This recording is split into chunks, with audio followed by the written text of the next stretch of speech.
पुरी समुद्रकूल थाना पुलिस एक कार जबत करने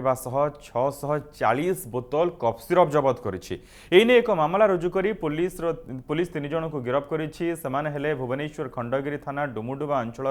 निरंजन बस्ती धौली रघुनाथपुर अंचल सुब्रत दास और भुवनेश्वर ओल्ड टाउन